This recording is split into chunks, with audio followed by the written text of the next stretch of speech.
Alors ce qui est bien avec l'huile de jojoba, c'est que c'est une bonne huile en fait pour les peaux grasses et mixtes à tendance grasse, puisque dans un premier temps, elle va permettre de maintenir l'hydratation de la peau, donc elle va lutter contre la déshydratation.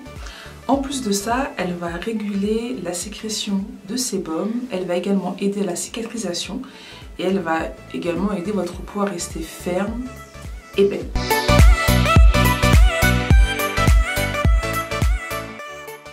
Je mets du savon sur mon visage, je le rincer à l'eau claire, je vais faire ça au moins 2-3 fois.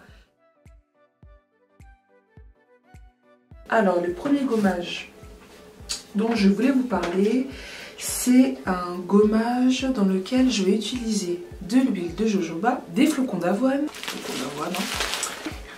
un blanc d'œuf que j'ai ici.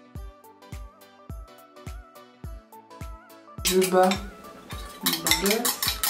À ça, je vais rajouter 3 cuillères à soupe d'huile de jojoba. Alors, hop, une première cuillère, hop, une deuxième cuillère, hop, une troisième cuillère, une cuillère à soupe de flocons d'avoine. Et maintenant, on mélange le tout. Ça vous fait une espèce de petite pâte comme ça.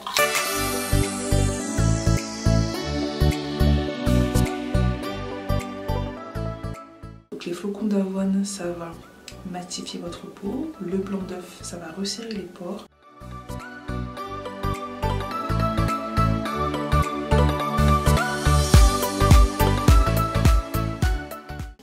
Et donc, pour le masque, j'ai pris en fait l'autre partie du blanc d'œuf qui me restait.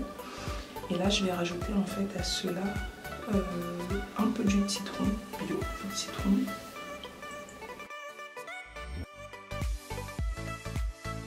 Et là en fait ce qu'il faut c'est battre le mélange en fait en neige. Je vous montre. Alors on sait qu'ils sont bien battus lorsque quand on les retourne ça ne coule pas. Hop là. Ah, je teste. Ça ne coule pas.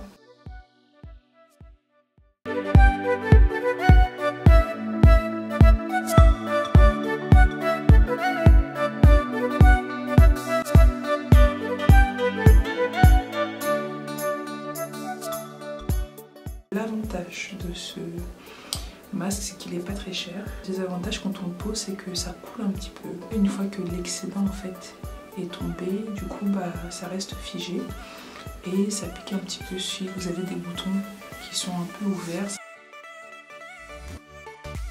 Pour bien, ma peau est rincée, elle est toujours aussi douce. Ouais, toujours aussi douce. J'aime beaucoup.